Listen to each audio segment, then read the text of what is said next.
اللہ تبارک و تعالیٰ نے قرآن پاک کے اندر ارشاد فرمایا والعصر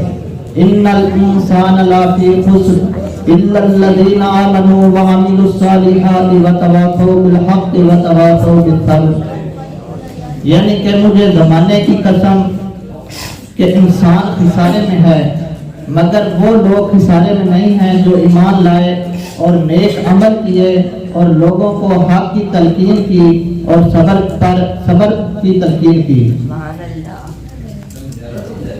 امام بخاری رحمۃ اللہ علیہ نے کتاب الرقاق میں پہلی حدیث ہی اس عنوان پر لائے ہیں کہ نبی کریم صلی اللہ علیہ وسلم نے ارشاد فرمایا نعمتان مغبون فیہما کثیر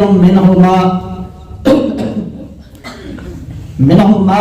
الصحۃ والفراغ، فرمایا کہ دو نعمتیں ایسی ہیں جن کی وجہ سے بہت سے لوگ خسارے اور نقصان میں ہیں۔ فرمایا کہ پہلی نعمت الصحۃ صحت ہے اور دوسری فرمایا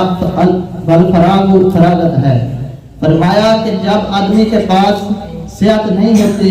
جب آدمی بیمار ہوتا ہے تو اس وقت اس کو اس کی قدر ہوتی ہے اور وہ کہتا ہے کہ کاش آج میں تندرست ہوتا اور میں اس کو اپنی زندگی کو نیکی کے کاموں میں مصروف کرتا۔ اور اسی طرح جب آدمی کے پاس وقت نہیں ہوتا اور جب آدمی کی سانس اکھڑ رہی ہوتی ہے تو اسی وقت انسان کہتا ہے کہ کاش آج میرے پاس کچھ وقت ہوتا تو میں اپنے اس وقت کو نیکی کے کاموں میں لگاتا۔ امام شافعی رحمۃ اللہ علیہ فرماتے ہیں کہ میں نے صوفیہ کی دو باتوں سے بہت زیادہ روشنی اور فائدہ اٹھایا ہے۔ فرمایا کہ پہلی بات یہ ہے کہ الوقت کالسیف ان لم تقطعہ قطعک، فرمایا کہ وقت جو ہے وہ تلوار کی طرح ہے، اگر آپ اس کو اپنے ہاتھ میں لے لیں گے تو اس سے آپ جس چیز کو چاہیں کاٹ دیں، اگر آپ اس کو اپنے ہاتھ میں نہ لو گے تو یہ آپ کو کاٹ دے گا۔ اور اسی طرح آپ نے فرمایا کہ دوسری چیز یہ ہے کہ جس کی وجہ سے مجھے بہت زیادہ نفع ہوا وہ یہ ہے کہ انسان اپنے نفس کو نیکی کے کاموں میں لگا دے، اپنے نیکی کے کاموں میں مصروف کر دے، ورنہ یہ نفس آپ کو ایسے کاموں میں مصروف کرے گا جس کی وجہ سے آپ کو نقصان اٹھانا پڑے گا۔ فرماتے ہیں کہ یہ نفس آپ کو ایسے کاموں میں لگا دے جس سے آپ کو نقصان اٹھانا پڑے، اس سے پہلے کہ آپ اپنے نفس کو ایسے کاموں میں مصروف کر دیں جس کی وجہ سے آپ کو فائدہ ہو۔ اور یہ وقت ایسا ہے جب یہ گزر جاتا ہے تو وہ آدمی اس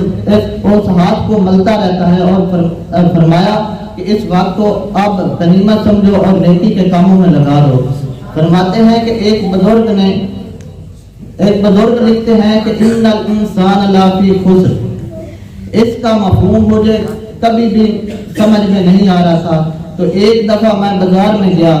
تو کیا دیکھتا ہوں کہ ایک تاجر چلا کر کہہ رہا تھا کہ مجھ پر رحم کرو، مجھ پر رحم کرو، میرا ایسا میں تاجر ہوں کہ جس کا سودا جو ہے وہ پگھل رہا ہے۔ تو فرمایا کہ اسی وقت میں سمجھ گیا کہ وہ آدمی اس کا سودا جو تھا وہ برف تھی اور وہ پگھل رہی تھی۔ فرمایا کہ اس وقت میں سمجھ گیا کہ انسان خسارے میں کس طرح ہے۔ فرمایا کہ اس کی سانس اس کی زندگی کو اسی طرح پگھلا رہی تھی جس طرح کے برف جو ہے پگھل رہی تھی۔ اور فرمایا کہ نبی کریم صلی اللہ علیہ وسلم نے ارشاد فرمایا کہ انسان جب جنت میں داخل ہوگا تو اس وقت کوئی بھی خواہش نہ ہوگی، صرف ایک بات کی خواہش پھر بھی ہوگی۔ تو نبی کریم صلی اللہ علیہ وسلم نے فرمایا کہ وہ خواہش کون سی ہوگی؟ فرمایا کہ اس وقت صرف یہی خواہش ہوگی کہ آدمی کہے گا کہ میں نے جو وقت اللہ کے ذکر کے بغیر گزارا ہے کاش اس کو بھی نیکی کے کاموں میں لگا دیتا، ذکر اللہ تبارک و تعالیٰ کا ذکر کر لیتا۔ تو اللہ تبارک و تعالیٰ کی بارگاہ میں دعا ہے کہ اللہ تبارک و تعالیٰ ہمیں بھی